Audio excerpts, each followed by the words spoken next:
What a great start to this race. He's in the middle of a Coca-Cola sandwich at the moment. A fantastic drive this afternoon. Brodie Kostecki takes the checkered flag. Yeah, baby! It's another rock-solid run by this young man. It's been a very big weekend here in Melbourne, the Albert Park Grand Prix circuit under sunshine right now on race day Sunday. 4 supercars races complete. And g'day everybody, thank you for listening to the Schick Cool Down Lap. Chad Nailon and James Pavey here to wrap up all the action. We're at the back of the garages off the back of the Beaurepaires Melbourne SuperSprint. And g'day Paves. G'day mate, 4 big days, we're done, but holy smokes, what a 4 days of racing. What a huge 4 days of racing when I think about it. There's just so many storylines to cover off. The big number here though, Brodie Kostecki's walked away with the Larry Perkins Trophy in a weekend for him to remember. Well, Brodie was quick from Newcastle, wasn't he? That pole on that podium by virtue of disqualification, but you could just see when we spoke to Barry Ryan, their team boss in Newcastle, there's a bit of a glint in their eye. They knew they had more coming. Wow. The championship lead, the first time by an Erebus driver in history. That's pretty impressive, but like you said, the Perkins Trophy too. All right, well, let's go for a little bit of a wander. We're at the back of the Cool Drive team at the moment, and this is one team that managed to stay relatively out of trouble throughout the course of the weekend. Of course, there was lots to talk about in terms of some big incidents across the course of the weekend. Some drivers finding themselves in the barriers or issues in pit lane. Of course, the fires. We'll try and cover off as much as we can as we go up and down pit lane. I can see Tim Blanchard out the front, so why don't we go for a bit of a wander through the Blanchard racing team. I have seen Aaron Love getting around as well, who's their Dunlop Series driver. And we'll get a word with the team boss down here, because this is one car, James, looking at it from where we're next to it, that has not got a scratch on it, maybe the tiniest little buffer mark down on the front splitter. I'm long said this is one of the best liveries on the grid. It looks very clean, but today... Because it's paint. We've got, I like the fact that it's paint on this beautiful car. blue. Timmy, Todd, P9 today, how's that feel? A relief, to be honest. We've had a pretty average weekend, so to end on a bit of a high is always good. I just thought Chad was about to jump in and help us fix it. You don't want me fixing anything, man. I have not got that gift, unfortunately. Maybe you could teach me. It could be worse, could be me trying to fix it. So you could drive and fix things and run a business, mate. Good start for this guy in his new home here. That is a magnificent looking car. I can see Aaron Love over there as well. Looking forward to seeing Dunlop Series action back. How do you reckon Aaron's going to get on now that he's got one round under his belt? Yeah, it wasn't an ideal run-in for him, but yeah, we kind of finished on a little high there. Newcastle with him in second. He's had a busy weekend this weekend with the Petronas, so they've been running him around everywhere with all the Formula 1 guys here in town. So he's had a fun weekend.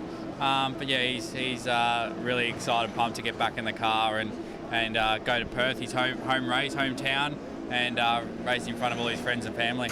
Me too, as a matter of fact. Thank you, mate. We'll let you get back to showing some friends and family around the pit area. So Cool Drive bringing that beautiful Mustang back in one piece. Aaron Love standing down on the left-hand side. He has been hanging out with George Russell this week in those Petronas, as we can hear Formula 2 cars buzzing around in the background. He has been hanging out with, both the Mercedes drivers, but in particular George Russell this week. So pretty cool experience for Aaron Love to be mixing it with the Formula 1 stars.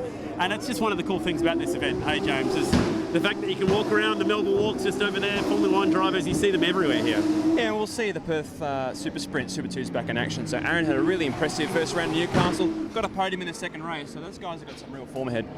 Out the back right now behind the Newlon Racing garages, I can see James Golding having a chat to some family members at the moment. And this team, another weekend where they've certainly showed some promise. Highlight for me, watching that wet qualifying session on Saturday morning and watching the sheer car control of James Golding sliding it around almost every single corner. It's just absolute gift of car control. What I like about this team is that while the results are slowly coming, the car speed's there for these guys. 15th and 16th in today's race, but we can see Jimmy Golding here and Tim as well. The speed in these cars, it's a very smart team, but my highlight for these guys this weekend started with the low light. Obviously Tim had that accident in practice 1, and it was really stressful, to be honest, if these guys would get out at all. But I was in the garage when Tim's car was repaired, and there was a big applause from the team when they got that car out for the race, and he finished the race. And there's this momentum here, but they will be rewarded at some stage. All right, let's see if we can find Matty Cook, the team principal. He's always got a smile on his face. Schick Cool Down Lap coming at you, podcast style. Saw you coming. Exactly. And then put a smile on your face, which is nice. Thank you for that. We were just talking at the back of what a great effort. It feels like a lifetime ago, but to fix Tim Slade's car after practice 1. What did you learn from that whole experience, piecing one of these things back together? Yeah, obviously at that stage on Thursday, that's probably the hardest any of these new generation cars have hit the fence. So there was a lot that broke of it. There's some things that we thought were a little bit stronger than they weren't. So we sort of have to treat these things with kid gloves. You know, it's almost like we've got to train the drivers to drive them a little bit differently. So they don't really like a lot of heavy impact. We learned that. Yeah, what was very strong on the older frame and chassis is not so true on this one. So I think, yeah, we need to put some more procedures in place to have some more jigs and things like that. So when they do have a big crash, you don't have to initially take a whole rear clip off. You can possibly repair the one that we've got now and save yourself sort of 4 or 5 hours worth of work. After the really good weekend that you guys had in Newcastle, how would you rate this one? It's tough, you know, like I think it was a tough weekend overall, but the one thing we still had was car pace. But unfortunately, we you know, obviously with Tim, we didn't make any qualifying sessions, so he started from the back. But every race he was in, he passed nearly 10 cars. So the speed was there, we just couldn't show it because we started so far down the back. And we had a bit of a... Jimmy missed out on a quick brand new tyre run on a super soft tyre, and that caught us out in quality as well. So if we had started further up the front, it's everyone's story for the weekend, but if we had started further up the front, we still had the car pace there, we just didn't maximise on it. Thank you very much for the chat. We'll see you guys very soon when we get over to the Wild West, but the key thing there, the big takeout is the P word, pace, for this team is still there. You can get around the rest of the problems, Paves, but if you're not fast, you're never going to be going anywhere. So they do have speed, and that is the good news from Newline Racing. We're down here at Matt Stone Racing, and a turbulent weekend for these guys as well, but Jack LeBrock, very impressive, 5th today. Top 5 in supercars. Don't worry about the race length where we are. Top 5s are hard to come by. But top 10s were his mode for the weekend as well. But an unfortunate end to their race with the Cameron Hill side of the garage. It was sort of a coming together in a way with Declan Fraser. I think it was turn 11, and unfortunately came into that race in the gravel. So yes, I can see him as a matter of fact. So we might just get his little personal details on that one. Sneaking up behind him. Hey guys, Schick cool down lap. I don't think we've had Cam Hill on the cool down lap before, so this is exciting. Welcome, mate. Welcome to the cool down lap podcasting. No cameras. Exciting. Exciting indeed. Don't have to pull my suit up. No, exactly. No. You've won here in Porsches before. How did you find your first weekend here in supercars? It was challenging. You know, it was the track was pretty slick on Thursday, and obviously it did improve. But then we had weather and 2 different compounds. Yeah, there was a lot going on. Cam, that last race didn't end for you the way you would have wanted. Can you sort of describe what happened?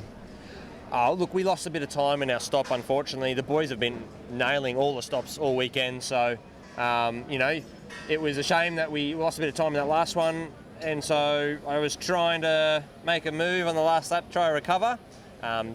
Didn't pull it off, but, you know, I can put my hand up and still call the rookie card, so I'll use that one today.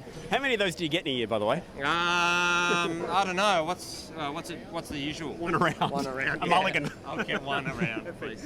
All right, mate. Best of luck for the rest of what's to come. Good to see you again. Always got a big smile on his face, Cam Hill, and still enjoying his rookie year, 2 events in.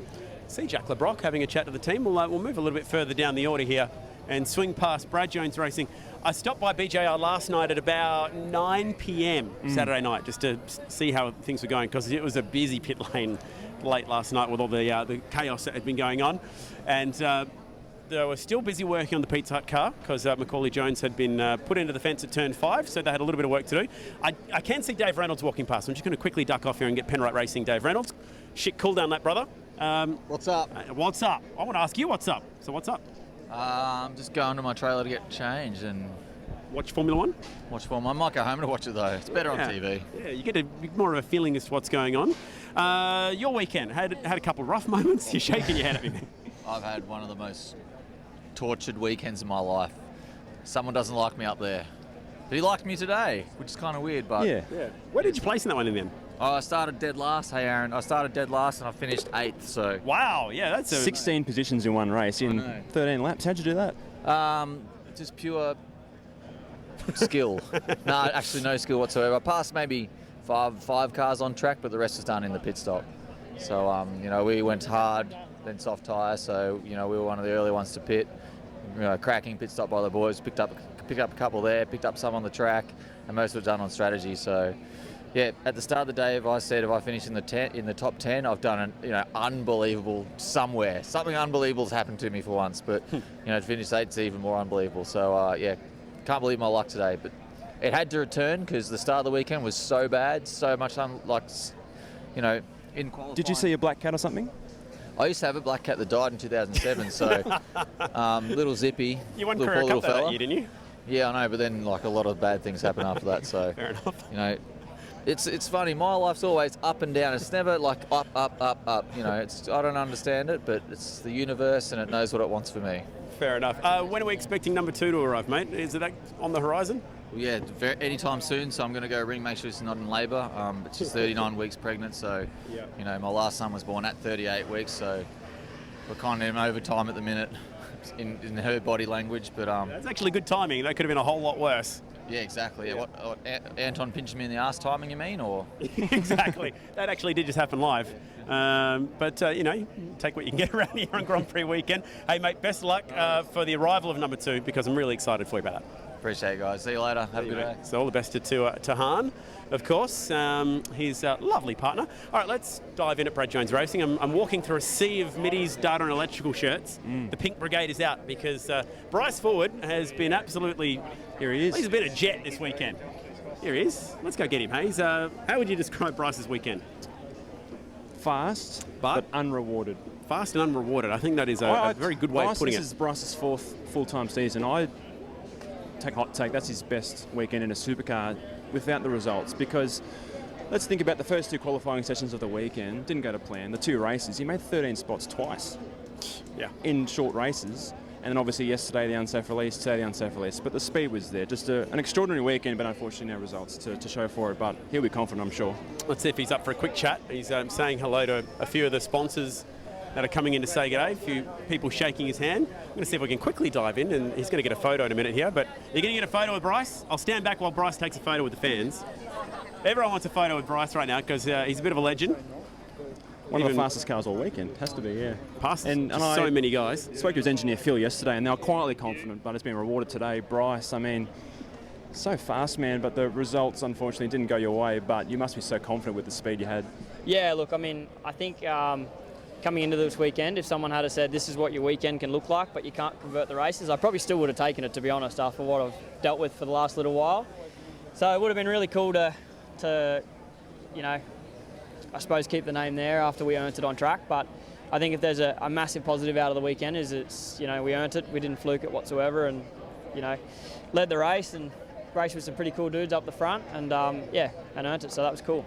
I spoke to your engineer Phil yesterday, and he said you had a bit of a reset over Christmas. Can you sort of detail what that was? Because it's clearly paying dividends. Yeah, I mean, I think there's a certain point where, you've been doing it a few years now, and you do the same sort of thing and it doesn't quite work, so you've got to change some things up. So, yeah, I had a pretty busy off-season doing lots of different bits and pieces, just trying to, not a whole lot of actual driving, just kind of working on myself. I think Phil and I are a lot better aligned coming into this year, and we have a lot clearer mind on where we're trying to go and what we're trying to do, and I feel like Phil's doing a really good job. The car's been pretty good, and it's just up to me to show what it can do. Pit stops and these quick tyre changes that are going to be happening in the SuperSprint races. Are you guys going to go away and look at what went wrong with those unsafe releases and what you guys might be able to change up for the next event? I mean, it's really hard. I think this race is a little bit of a different kettle of fish in that everybody, if the soft tyre had have delaminated like we probably all expected it to this weekend, we wouldn't all be in pit lane on the same damn lap. That's where it becomes difficult, because no matter where you are in the lane or up and down the garage's order, you're going to come out and there's going to be a train of cars, and so you're trying to get into a gap that you can't really fit in, and if you don't, you lose the race. It's as simple as that. And so, unfortunately, yesterday, Nobby, our car controller, told me to go, and I went and I hit a car, and today he told me not to go, and I went and I hit a car. So it's not exactly to point the finger at anybody. I mean, I didn't realise, we can't see a whole lot out of these cars, and I could see a car coming down the lane, but I didn't realise it was Frosty, and I didn't realise he was going to turn in front of me into his box. So I left with enough time to slot in behind him down into pit lane, but obviously he was turning in front of me and I couldn't see he was turning in front of me. So it's a real shame, but at the same time, I think we've had a pretty good weekend. It certainly doesn't define our weekend. We're on a fair high.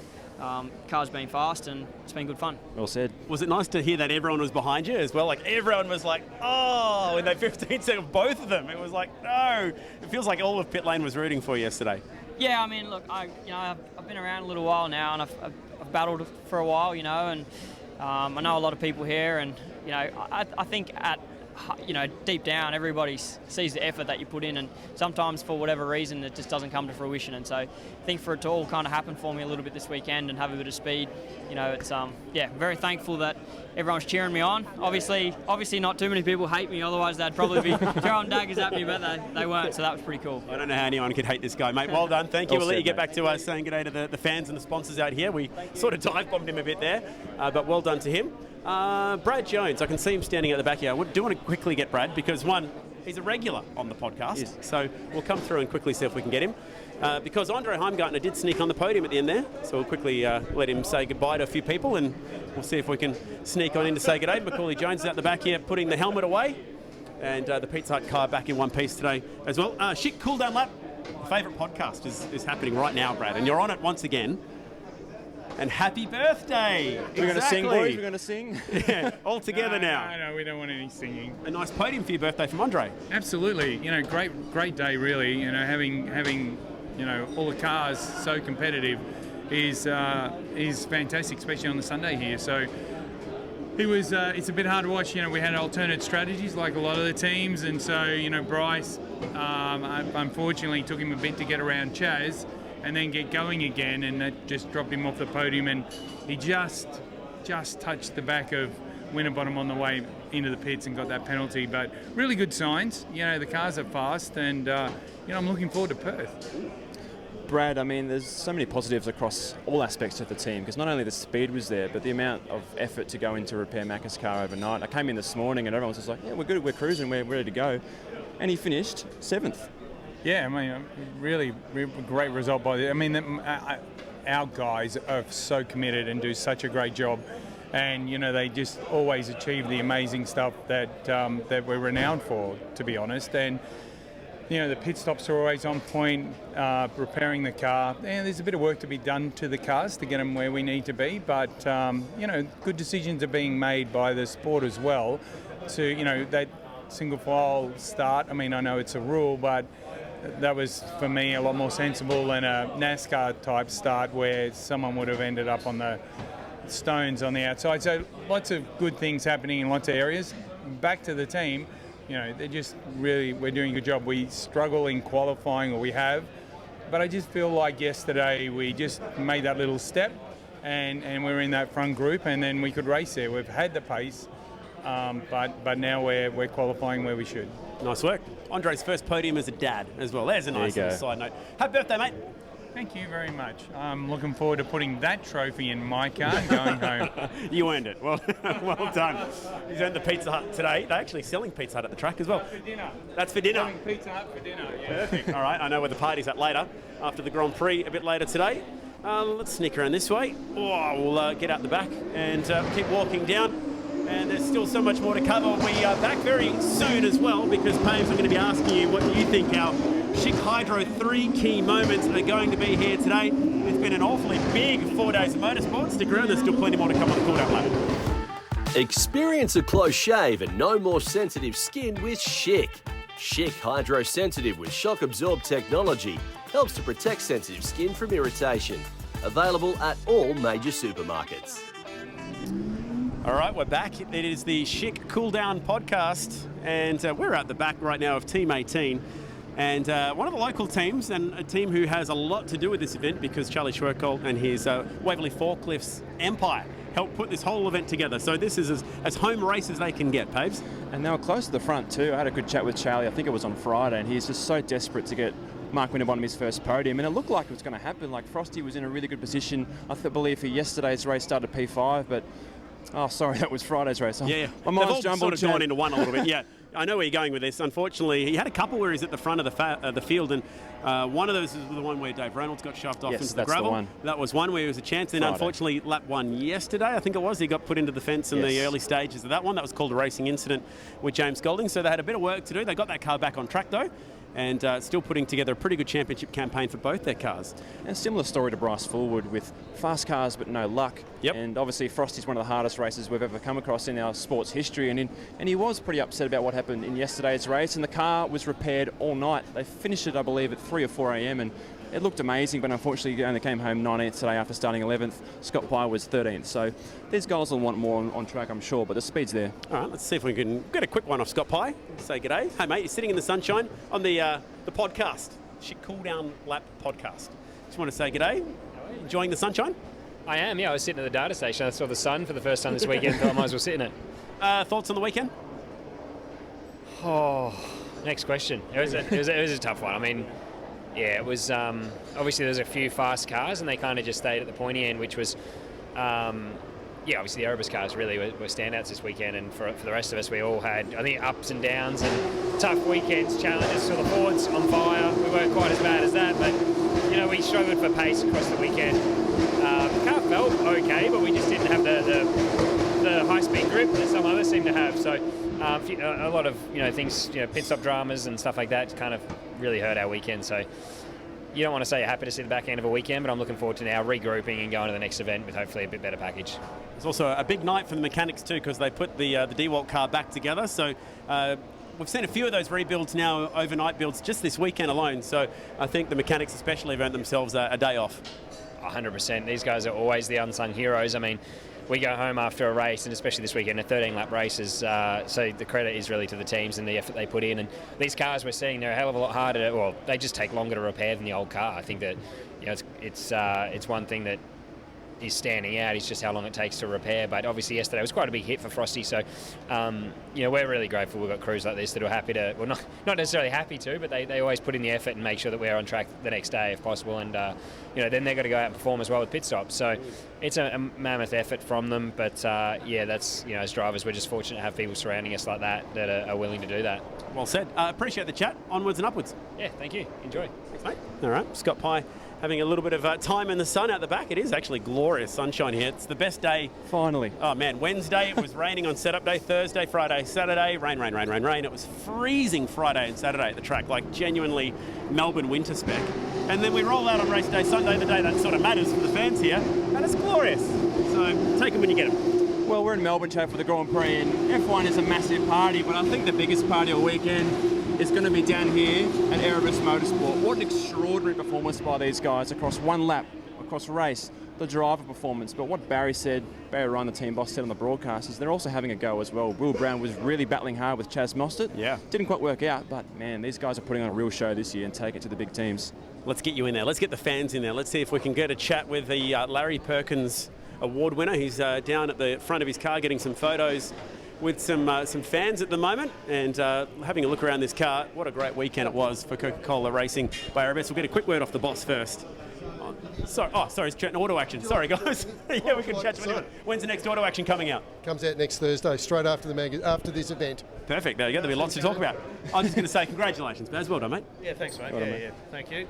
There you go. Handshake. We'll let you get back to chatting to auto action, but there you go. We'll see if we can chase down Brody, who's also having a chat to auto action, so we've timed this epically at the moment. It's a good thing it's busy in here. It's awesome to see, and for Brody, who's been around this is his third full-time season, same as Will, and the guys were always fast, but it's the level of performance that they're now extracting out of the cars, but also the team themselves. Minimal mistakes, but Brody's racecraft especially, and Will as well. Obviously, I said that Will didn't really go to plan with Chaz, but Brody's pulling no punches. He never has. Yep. But man, what a performance! Style. And he's a rightfully so championship leader. Well, it might be a good time to dive into our Schick Hydro 3 key moments then. And I'm going to start us off on this one today, Paves. I'm going to take you all the way back to Thursday. Okay, so just cast your mind back a little bit. Formation lap, a little bit of showers around, and race control made the important decision that they're going to declare the race wet. And that set off a big key chain of events that some teams in pit lane were particularly attuned to. And one of those teams was Erebus. And they decided that, looking at the rule book, they could get away with changing just the 2 tyres instead of 4, putting the super soft tyre back on, and ultimately netted them some pretty good race results. And that's my first of the 3 Schick Hydro 3 key moments, but I thought they nailed that strategy. My second Schick Hydro moment, also on Thursday, Shane van Gisbergen. I've seen Centre Stage. I like ballet movies sometimes, but that was a hell of a pirouette at high speed, and the way that he managed to get away with it, call it luck, call it something else, I don't know, but he got so lucky there, and that could have been a really big praying, but he got away with it. Obviously the team had to repair it. They missed practice too, but the second part of this moment for me is the way they bounced back, and he won that race this afternoon. Very impressive. I'm a big believer in that you create your own luck. Exactly. But certainly Shane had a little bit of that on his side throughout the course of the weekend. He finished 4th in one race and ultimately finished 2nd as a result. It was that sort of weekend for Shane, very much one of those weekends where you walk away with the championship at the end of the year and you circle that event as well. We really maximised. I mean, he was starting mid-pack and driving up through the pack. We'll get back to Red Bull in a moment. For mine, I will circle the winner for our Schick Hydro 3 key moments. I'm going to go back to Friday. Now, the race was short. That's not the key moment. That was actually quite unfortunate that it went time certain so soon. But there was a display of racing from turn 4 to turn 6, where they were 2 nearly 3 wide, 4 and 5 deep, going through the most treacherous part of the racetrack, almost through turn 5, where we saw a lot of torn up race cars. Just that alone was proof of what these new cars are capable of when they're in wheel-to-wheel combat like that, around a Grand Prix circuit no less, where these cars were going to have a pretty big question mark cast over them. And that racing, if that's what we're going to get served up when we race at Albert Park or we race anywhere, sign me up. 2 words, hyphenate them, world class. Amazing entertainment. Yeah, that was really, really cool. So well done to Coca-Cola Team Erebus, and they've walked away with the Larry Perkins Trophy. I'm going to see if I can quickly get Brody. He's hugging the mechanics right now. He's done a very good job. Hey Brady, Schick cool down lap, mate. We wanted to say well done to you because you've won a really cool trophy here, the Larry Perkins Trophy, mate. Well done. Yeah, thank you. It was pretty surreal crossing the line today. I was happy I got my race wins, yesterday and the day before, but obviously crossing the line third today, knowing that I was going to, collect the Larry Perkins Trophy for the team was just absolutely unreal. I was pumped crossing the line, and that trophy means a lot to our team. With Barry's history with Larry, so. It was fantastic to be able to give it to him, and he's not really an emotional person, but probably if he was behind closed doors, he probably would have had a sparkle. So Larry's a bit of a legend, mate. It means so much to the team, but did he have any words for you? Yeah, he just said really good job, and he had no idea who won the race because where he got stored to give us a trophy, there was no TV, so. He sort of had no idea who won the race, but he was sort of a bit surprised that he was giving the trophy to me, but also. He was really happy as well, knowing that Barry's a part of it all. So, yeah. I'll throw a cliche at you. It's round 2, championship lead, orange numbers is pretty cool, but do you think about it now at all? Honestly, I take one day as it comes, and I'm not really that sort of person that looks months or weeks down the track. I'd just take each race as it comes, and I went into this race knowing that I start 14th, and I've got a job to do to move forward. So I made a mistake in qualifying, so. Just had to capitalise on it. So, we just played the strategy out well, and, also makes it easy too when, you have a fast car. All right, man. Enjoy the orange numbers. And how cool you get to go home back to WA and slap those on the car as well. So that's pretty cool, mate. So well done this weekend. And can you keep this going? Let's hope so. Yeah, I hope so. I mean, all the signs are there. We went to Newcastle bar the Sunday when, when we made a little error. But, we've had form all year, so there's no reason why we can't go to Perth and be fast. So, we've got a lot of trophies this weekend, so the expectations are pretty high. Actually, I'm just looking over there right now, and to see the mechanic chugging, and I mean chugging, champagne out of that one last night on the podium, that was really cool. So well done, mate. Thank you very much. Good job by the crew down at Erebus. First time they've had the orange numbers on their cars. They did have, in Dunlop Series after round 1 last year, Jay Robotham and Image, who's one of their junior drivers leading a championship. And they've been able to turn that into a Repco Supercars Championship lead as well. Walking past Penrite Racing, we of course chatted earlier to Dave Reynolds, and he highlighted the tough weekend that he had. Unfortunately, Matt Payne got a drive-through penalty yesterday for his involvement in an incident as well. So a tough weekend for the Grove team. No doubt they'll be ready to bounce back in WA. We cross across to Tickford. And it was unfortunately a weekend that was low-lighted by the big fire that we saw. Actually, I've just completely blazed past Walkinshaw and Andretti United, so apologies about that. Let's start with them before I get back on to talking about JC. Cool thing for Walkinshaw and Andretti United, we did see Chaz Mostert fighting in those top 3 spots nearly all weekend. Unfortunately, Nick Percat had one similar issue to what James Courtney had, but it was cool to have the alliance here with the United part of Walkinshaw and Andretti United, and Zach Brown being here this weekend. Fantastic exposure, and I'm sure Chaz and Nick would have wanted to bring a few more results for the team. Chaz in that last race today was just battling for a bit of car speed, and unfortunately just dropped like a stone when the super softs were going away from the car, and he came home 14th. He did. So he lost the championship lead today, but he's still very much in the fight. All right, let's see if we can get Tommy Randall. Tommy, I'm going to chase him down here. I know you're ducking off out the back here real quick. We're on the cool-down lap, and I wanted to say g'day. You've had a chance to go see some of your old buddies in the open wheeler paddock this weekend. How was your Grand Prix experience? Yeah, g'day, Chad. We've just obviously wrapped up the weekend. The Grand Prix experience is awesome. I'm always the one heading over to Europe, whether it's seeing Rob Wilson or when I race there and lived in the UK. So for them to all come here, it's been awesome. I've caught up with old engineers, mechanics, and it's crazy to see. They're in F2 now and F3, and I went on the grid just before for the start of the F2 race with my engineer Ray, and I went and said good luck to about 6 drivers that I used to race against. So it's cool they remembered who I was. But some of their engineers and stuff. I mean, I got to actually have a couple of the F2 drivers on my sim earlier in the week. Frederick Vesti, who was the feature race winner in Jeddah, their previous round, and also Richard Verschoor. So cool to try and get them up to speed and hopefully they have a good run. But it's always nice, it's kind of like a mini Europe comes to town, and I mean this is the first time we've had F2 and F3, but it's just great to reunite with people that I haven't seen for 5 or 6 years. Agreed. Thank you, mate. I just wanted to say g'day and see how it's all going. So we'll catch you next one. Oh, thank you. Perfect. Yeah, Tom Randall. Round, by the way. 7th for the points. Can you detail what it was like? Because 7th in the points is nothing to sneeze at. No, I mean 7th in the points, the second forward. So very solid round for us. I mean Newcastle was not as kind. I think we certainly went back to the drawing board, myself included, see what I can do better in the cockpit. And I mean, obviously the new cars, so much to learn. And from a driver's point of view, how differently I need to be driving these cars, and I need to be more finite with my inputs, whether that's the steering inputs, braking, throttle, all that sort of stuff, and everyone's up and down the paddock is still learning so much. So to have 4 clean races, which probably sounds easy on paper, but after the chaos and carnage that was going on this weekend, really, I don't think we could have done much better with our races. I mean, Ray called the shots with the strategy, which were really good. I mean, I think maybe that last race, in hindsight, might have been better to start hards, but I'm happy that we started softs because, I mean, I think, we did it with every other race and it seemed to work out pretty well. So we'll see what happens in Perth in a couple of weeks' time. Well said. Thanks, mate. Thank you, boys. See you, buddy. Catch up. All right, that was cool. Yeah, I love the passion he's got for open wheel racing, and always so happy to have a chat about his time in Europe. And I actually got over to his sim place earlier this week. Man, it is so impressive. He's got the open wheel sim set up in one room. He's got the touring car sim next door. They both have movement. He, as an engineer, has designed all of that himself.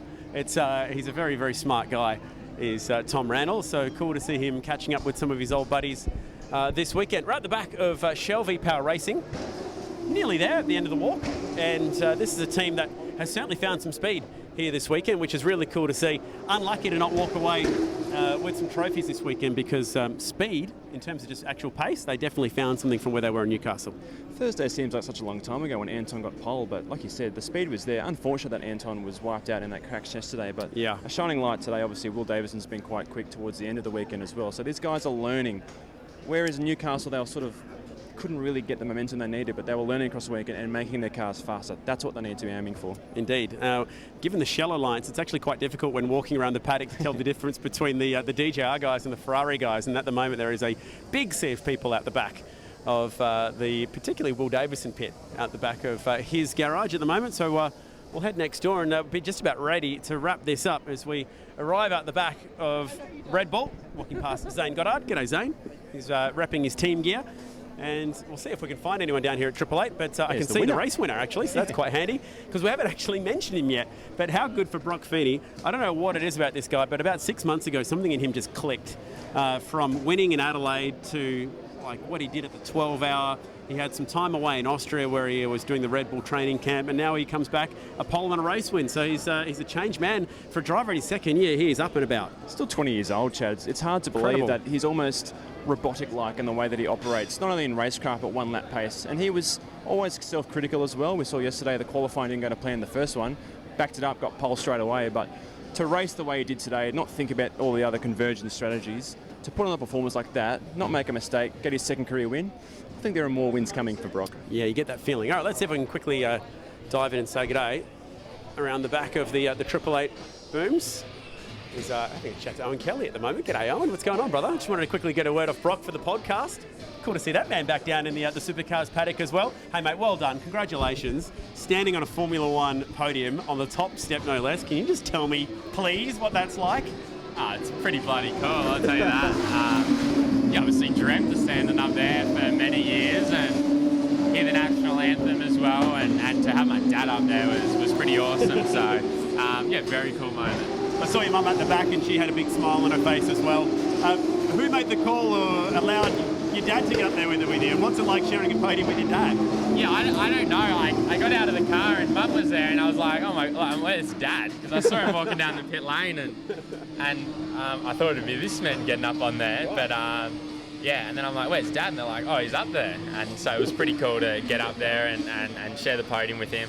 I mean, just thanks to the team for letting him get up and do that. Brock, we were saying before how you've almost become almost robotic in the way that you're just executing everything, but also self-critical as well is an important trait for a driver to have. Yesterday in qualifying, the first one didn't go to plan. Second one, you just clicked and it came to plan. So can you sort of detail what it's like to sit in the car, have that mindset shift? Yeah, I suppose the first one was pretty simple. Just got caught out by a red flag on those slicks at the end. But yeah, I was so fired up. I mean, coming into this weekend, I was pretty keen to get a good result. I mean, obviously a lot of stuff happened in the past few weeks and it's only fuel to the fire. So to get out there and have a good weekend like we've had has been good. And as I said, we're just continuing this trend, you know, where we've been right in the mix all year in every race. So it's an awesome feeling to have. I believed it, but it's happening at the moment. So that's really good. All right, mate, well done. We'll let you get back to chatting with some friends down here at the back of the Red Bull garages. Brock Finney winning here on Grand Prix Sunday. What a special moment that is for him. And he's just come so far in such a short amount of time. So there you go. That is from one end of pit lane to the other. A glorious Grand Prix Sunday. And I just want to say thank you to everybody for listening into the show. I did notice off the back of Newcastle, we had quite a few people popping up going, where's the podcast? Because it was about 2 days late on that one. And it's always a good sign that people are listening. So, Paves, it's good to know that they're out there. And we'll continue doing this after every event that we can throughout the course of the year. And when there's this much to talk about, it's very hard to fit it inside 30 minutes. And we'll see you all in Perth. Thank you guys for listening, and we'll catch you next time.